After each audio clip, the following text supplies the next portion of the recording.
also now via video phone. Mary? Bob, let me just warn you, we are hearing a plane, and I see that the Cuban border guards in observation post 21, which is right in front of me, have kind of gotten into position. The plane is coming in. I'm going to switch the camera as soon as Roberto can to the C-141 that is banking in right now over Guantanamo Bay. It is the sixth flight of prisoners arriving here at the airport strip controlled by the U.S. Naval Base in Guantanamo Bay, Cuba, in the eastern tip of the island.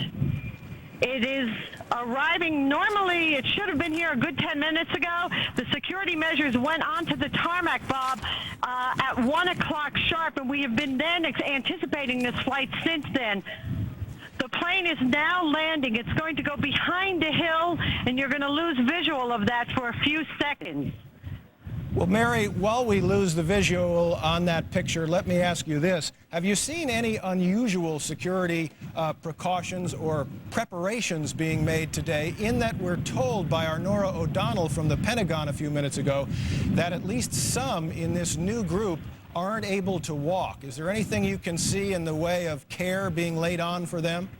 Well, maybe that is the answer to the question we've been asking here on Trace PA to this hill. I have to apologize. There's a lot of wind, and the audio may sound a little funny. We can hear you fine. We did notice that the security... Okay, Bob, the security measures went into effect at 1 p.m., and in the other 5 flights, the Marines only took a good 15 minutes to put everything into place. We have not seen ambulances, but we have seen military transport trucks driving back and forth on the tarmac, along with the normal security measures. There's a speedboat patrolling the Guantanamo Bay waters. There's a helicopter that is patrolling the sky and has been for the hour that we've been here, as well as Hummer vehicles, ground troops, guard dogs. But we have not seen anything unusual except for the timing. Those vehicles went out a good hour before this plane has arrived. Mary, there is this debate brewing in parts of the world and in some parts of the U.S. about the conditions under which these detainees are being held. In some cases, specific objections to some of the pictures that have been taken of the detainees, shackled and blindfolded, some with earplugs as well. What are you hearing there, other than obviously from international radio sources? Is there any local commentary along those lines? Okay, well, let me tell you, Bob, some of the information we're getting is from the Cuban military, and that's the only source we're hearing it from. But their border guards say that they noticed the prisoners are shackled and hooded during this transfer operation, from the time that the plane arrives in Guantanamo Bay to the time the prisoners are transferred to a bus. That bus then goes on a ferry, crosses Guantanamo Bay over to the other part of the base, which is located on the other side of the mouth of Guantanamo Bay, where Camp X-Ray is. Once the prisoners are taken off the bus, I believe the pictures that we have seen that were released this weekend of the 2 rows of the prisoners on their knees, those prisoners, I've been told, are waiting to go into the processing center. And it's a security measure that I know that a number of international observers are concerned about, the shackling and the hooding. But we do know that the British delegation that visited the prisoners this weekend found that they were in good physical condition and said that they saw no signs of physical treatment. You know that Yemen now, through its embassy in Havana, is asking permission to cross over from Guantanamo, the Cuban military zone, into the U.S. military zone and have a chance to speak with their 17 detainees. And the last I can say on this, Bob, is that, at least from the Cuban perspective, people on the island have been very wary about the transfer of these dangerous prisoners to their homeland, to their territory. The Guantanamo X-ray camp is only 4 miles from Cuban territory. If anyone managed to escape, they only have one place to go, and it's into Cuban territory. So I know at least the Cuban military here, as surprising as it is to us and people who have followed this story, knowing the antagonism that usually exists between the Cuban and the U.S. military, they are happy. They are confident that the Pentagon can control this situation. And at least from their perspective, they don't see anything out of the ordinary. Mary, I'm going to ask you to try to swing the camera over, if you will, and the video phone over to try to show us the plane again. And as I do, I want to remind viewers of something interesting that you said, if you can still hear me, Mary. You said that those pictures that were taken that caused so much of the objection around the world were taken of the prisoners while they were in transit or at least not in their cells. And for the fact is that while they are in the cages, what the U.S. government is saying, they are not necessarily kept in blindfolds or shackled as much as they are while they are in transit. So that is one of the points that the U.S. government is making. Mary, what is the latest you have on access? Is this, you think, going to be it for you for the foreseeable future, or do you think, and I know you've been asking, do you think you're going to get more access to that encampment? Well, I know from the Cuban military side, the soldiers who are here at Observation Post 21 may not be too happy that our cameras and our video phones are here every time the prisoners are brought in. But from all the indications we have from the Foreign Ministry and the Press Center, they're going to let us keep coming back, at least for the immediate future. A very interesting place where we can film from is Malones Hill, which is on the other side of the Cuban military zone. It faces the Camp X-ray, and that's where we were reporting from on Saturday. It's an area that has less security than where we are right now, but I'm told that our cameras will be able to keep reporting from this hill, Tres Piedras, as well as the Malones Hill. Mary, as we continue to look at this picture, one would expect that perhaps the Cuban government might be jumping on the bandwagon in terms of any international criticism of the way the detainees are being treated. What are you hearing from the Cuban government about this issue? What are you hearing from the Cuban people about it?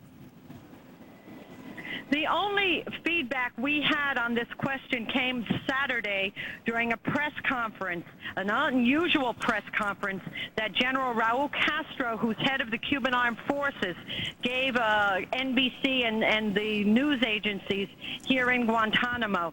And he said that he was happy to learn that the International Committee of the Red Cross, the ICRC, was going to observe the prisoners' conditions in Camp X-ray.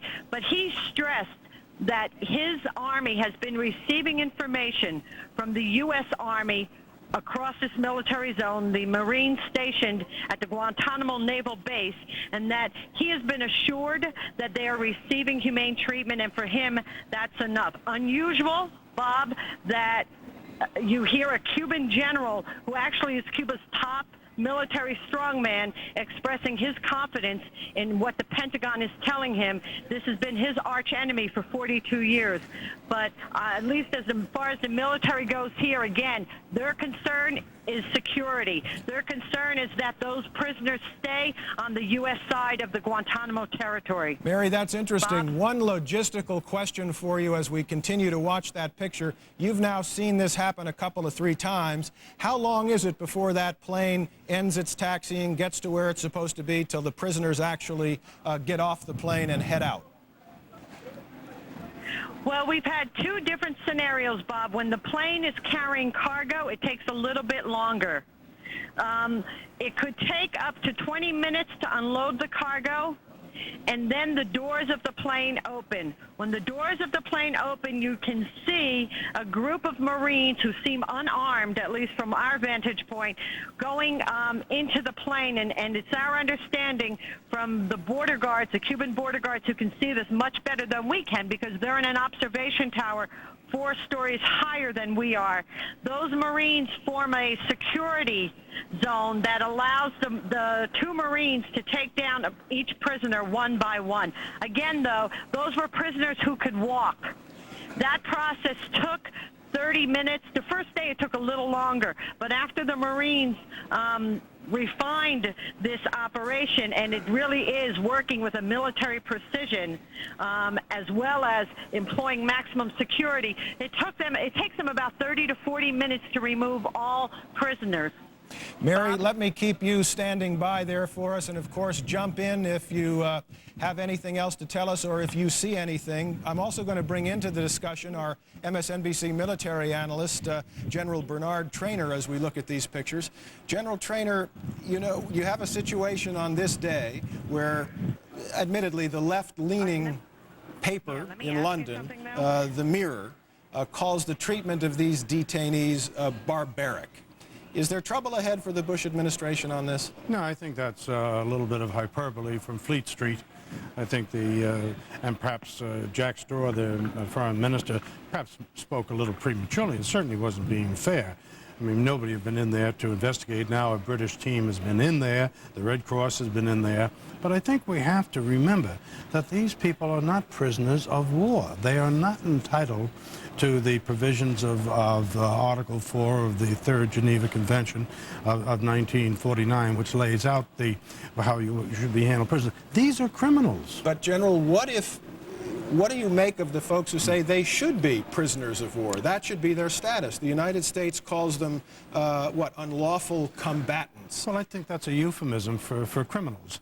We want to use a nice phrase. But for those people that talk about the Geneva Convention, you have to say to them, what do you know about the Geneva Convention? Now tell me what the Geneva Convention prescribes. And one of the things that it prescribes is the definition of a soldier who would fall under it.